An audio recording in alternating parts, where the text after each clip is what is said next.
ito po ang aming mga pinaglalaban. Bilang mga kabataan ng bayan, sa ligapan ni Gato Serisan, kami po mga kabataan ng pag-asa ng bayan. Napakatan na naman naglalaban kami. Okay, simulan din na po. Ang sa akin po ay tama na sa kalulunod ng kagubatan, respeto sa katutubong mamamayan. So isa pong panawagan na itigil na ang mga walang humpay na pagpapatayo ng mga hindi naman makatarungan na dam na siyang lumulunod sa mga kagubatan na tinitirhan ng ating mga katutubong mamamayan. Next. Ito po yung aking gawa. Save our nature and give love. Bakit po yan yung aking pilit? Kasi po sa panahon ko ngayon, maraming sumisiran na po sa ating kalikasan. Para po sa akin, dapat hindi ko natin sirain ang ating kalikasan. At pagkus ay mahalin po natin ito para sa inyo. I love you. Amen. Hawakan nyo, hindi na kayo. Parehas po kami. Okay, okay. Sabay na. Kopyahan. Save the indigenous people. Bakit? Kasi po, isa na rin po sa ating kultura yung indigenous people. Katulad na rin po yung pag-susunod natin ng mga ganito. Kasi, yan. Tuloy pong na-feel ko kasi kung wala yung mga katutubo natin, hindi ko wala pong mapapapatuloy ng mga kultura natin mga Pilipino. Yun lang po. Yan. Sa akin po, kalikasan, ating alagaan. Dahil ito po ay ang ating tinatahanan. Sa akin po ay support and hear our local fishermen. #Pamalakayan. So sila po yung sector na under yung ating mga fishermen. So madami silang hinaing na ipinapagod sa gobyerno pero hindi sila napapakinggan. Kaya ating suportahan yung sarili nating magsasaka at pakinggan natin sila para malaman natin kung paano natin sila matutulungan. Ang akin naman po, no littering. Kasi po, kung saan po tayo nagtatapon ng basura, tapos pagdating po ng mga bagyo, maaari po ito parumahan. Kaya no littering. Yung akin naman po ay ingatan ng mga karapatan upang katutubo ay maganap sa ating kinabukasan. Dahil po tulad po sa sinabi po yung mga katutubo daw po ay parang mawawalan na raw po ng karapatan dahil sa mga inaano po ng mga tao sa kanilang mga parang po sa akin na habang ako po yung ganito, habang nasa ano po ako ng gusto, ipapaano po yung karapatan na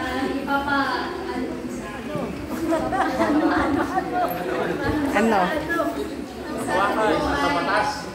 We are Filipino, we need the right, we need to fight. Kasi tayo ay mga kabilang sa mga Pilipino at kailangan natin ng right para sa mga indigenous na nangangailangan ng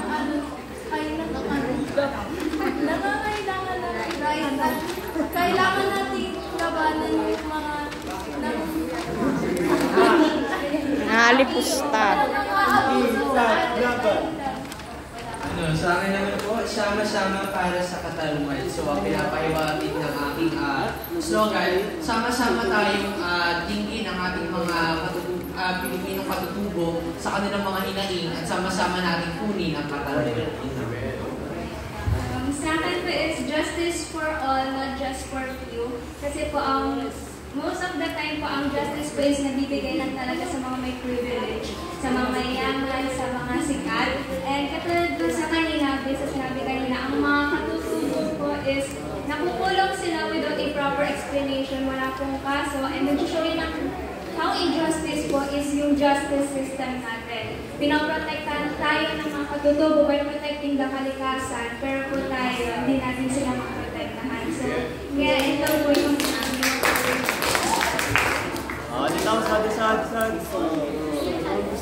Sa akin po ay Greece today, tomorrow, so dahil ang mga puro po na ito ay nakakagawa ng mga resources bilang para makagawa ng mga instrumento like ito po. Tsaka ito po rin po ang mga pinaka-valuable sources at saka wala na po talaga bilang valuable sa aking kalikasan po. Sa akin naman, no reclamation. Since marami na tayo nasisira na reef, may isang beses kasi napanood ko yung about sa coral reefs. And talagang grabe pala yung years para bago sila mag-regenerate ulit o bago bumalik yung mga coral reefs na yun. So, hindi lang mahalaga ang mga nasa lupa, pati yung mga nasa tubig ay mahalaga din. At kung wala parehas, syempre wala na rin. Magkakaroon ng damage sa ecosystem at maaaring maapektuhan din tayong mga mamayang Pilipino. So, no to reclamation. Ito po sa akin, blanco lang. Kasi siya po ako eh. Yan, sa akin save Sierra Madre. So, hindi lingid sa ating kaalaman na ang ating bansa ay talaga parang daanan ng mga bagyo. Kasi tayo isang tropical at talagang marami yung bodies of water natin. So, isa yung Sierra Madre sa mga nagiging tool or parang nagiging shield ng ating bansa para pahingahin yung mga bagyo. Parang sinasabi nga sa isa na nabasa ko na sobrang blessed ng ating country dahil binigyan tayo ni Lord ng Sierra Madre na kahit yung bansa natin ay lagi dinadaanan ng bagyo, may way pa rin siya para pahingahin. So kung i-save natin Sierra Madre, magtatanim pa rin tayo ng puno, hindi tayo mag-ano ng mga puno at para hindi siya mag-cause ng mga landslide. Ayan, save Sierra Madre. Naanak ko yan! Boto niyo ako.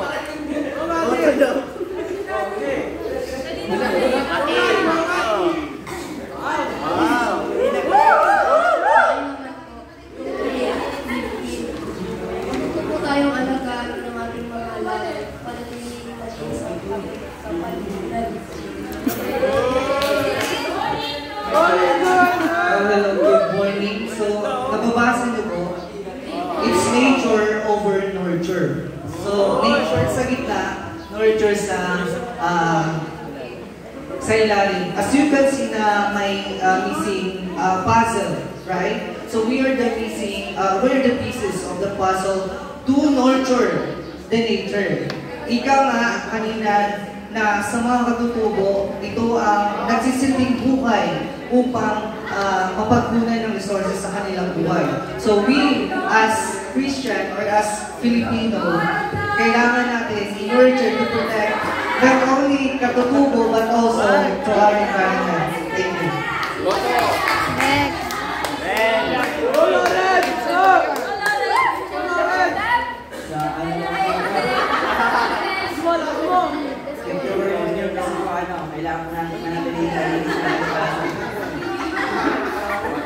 Kailangan natin manatilihin malinis ang kalikasan dahil para sa atin po ito.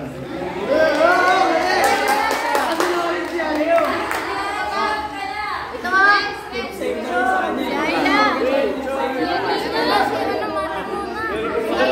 Tapos na si Mami.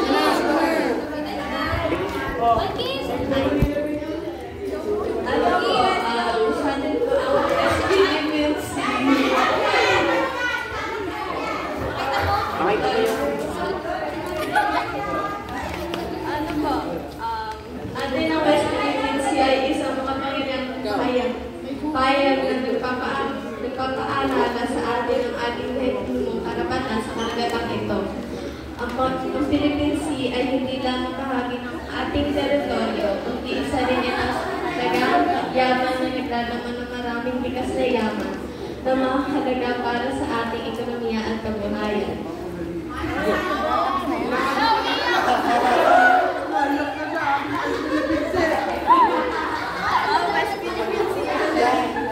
Ayan, magandang umaga sa ating lahat. Ang akin po ay bigyang karapatan ng mga katutubo. Dahil sabi nga ni Gian, sila ang nag-aalaga sa nature, kaya tayo merong pinagkukuhaan.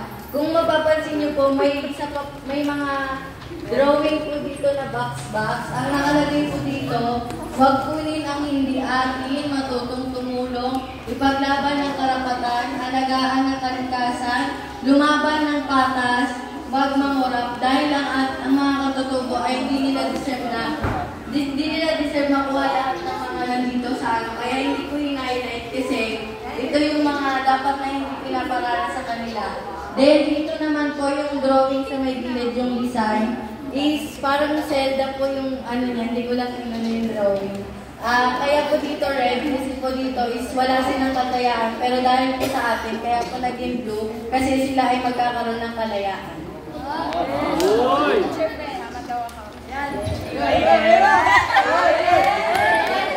Ayan, sa akin naman po, ito po yung chant ng mga kapatid na niluman sa Mindanao. Bisaya po siya, sabi po dito, yutang kabiling, depensahan, panaligdan. Kasi usually po sa mga lumad sa Mindanao ay kinukuha po yung mga ancestral land nila at ginagawang private na mga property. So, ito po ay tututunan ko mula sa Davao del Sur, del Norte, parang sa Talaingon. So yun po, tulungan po natin yung ating mga kapatid na lumad na depensahan ang kanilang ano. Tsaka dito po naglagay po ako Save Our Schools kasi yung mga IP schools din po natin, or lumad schools ay yun, parang sinasabi daw ay tinuturuan daw sila na maging rebelde, pero hindi naman po. May sarili silang school para maiwasan po yung naloloko po kasi sila ng mga civilized na gustong kunin yung lupa nila. So yun, Save Our Schools para po mas matuto pa po sila at hindi po sila maloko ng mga mapagsamantala. Yung pinakabatang si Waed, at yung sa akin. Si our one and only Earth. So nag-iisang daigdig natin, wala ka nang pupunta sa Mars, sa Jupiter, dito lang tayo nakatira, kaya pangalagaan natin.